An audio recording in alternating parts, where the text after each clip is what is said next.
Let's answer this question that I asked at the end of the previous part of the video lecture. So, we know that the E field is independent of what probe charge we use to measure it. And so, no matter whether we measure it with a positive probe charge or a negative probe charge, we should get the same answer. And so the field must point to the right. But you can be forgiven if you find that a little counterintuitive, because the definition of the field looks like if you reverse the sign of that probe charge, you should reverse the direction of that field. But follow the reasoning through. Let's think about this point P. When we say that with the positive probe charge we find that the E field points to the right, that tells you that when we put a positive probe charge at P, we find that there's a force acting to the right on it. And so now when we measure that, when we divide that force by the charge, we get an E field to the right. And it doesn't matter what's causing that E field. We don't know what's causing it. It could be positive charges over here, or negative charges over here, or both. I'm going to leave both, but remember, we don't actually know what's causing it. But now let's think about what happens when we use a negative probe charge. The negative probe charge will be attracted to the positive charges, or repelled from the negatives, or both. Either way, you get a force to the left. But now you divide that by that negative charge on the probe charge, and it flips the vector around and tells us once again that the E field is to the right. In the previous examples, we've been looking at cases where perhaps we don't know anything about the source charges, or maybe we just know that they're too complicated and we're brushing them under the carpet. But sometimes you know lots about the source charges. So let's look at the simplest case, when all you have is a point charge and you want to know about its field. So here's a point charge Q. And imagine that the whole region of space around it is modified by its presence.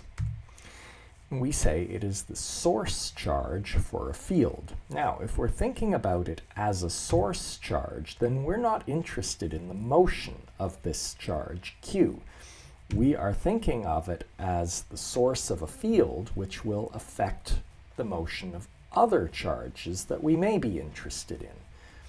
On the other hand, we can bring in a probe charge, and we would use it to map the field produced by Q. Now, it of course would produce its own field, but we're not interested in that. We're not interested in how this probe charge affects other charges. We're thinking of it as representative of charges moving through this region being affected by the charge capital Q. And so we might in fact be interested in the motion of this probe charge. So one way of thinking about this is that the charges which you want to think of as agents of forces are your source charges, and the charges that you want to think of as targets of forces are your probe charges. So now let's actually write down the E field due to this point charge capital Q. We know that the force that this charge exerts on our probe charge is going to be given by Coulomb's law, like so. And let's now think of our probe charge being at some arbitrary point P, and we're using it to probe what the value of the E field is there.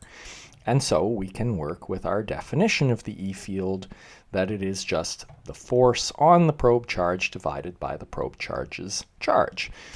And note that the way we've written the electrical force is all magnitude. And so let's only think about the magnitude of the E field. We know which way the direction is. If this capital Q is a positive charge, then we know, and the probe charge is also positive, we know the force is this way, and so the E field is this way. So we know how to find the direction. Let's just focus on the magnitude.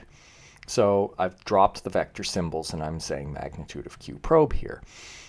And so now we can just plug this expression for Fe into our definition of the E field, and so it's going to look like this. And notice that the probe charge cancels out on top and bottom, And we wind up with this. And notice how it is independent of what probe charge we use, just like we know has to happen.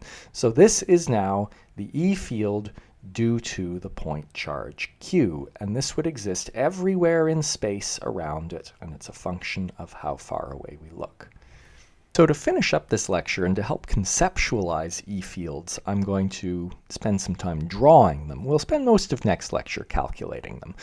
So we know that a positive point charge, if we think of it as the source charge, is going to have an E field that points out away from it everywhere. Because if you put probe charges at these locations, the forces on them are going to be away from that source charge. And the other thing we know is that as you go farther away, the E field will drop off as 1 over r squared, like so. So it gets weaker and weaker the farther out you look. And just a matter of interpretation, when we draw these vectors, they're referring to the value of the field at their tails. So this vector here is talking about the value of the field here, not anywhere along here.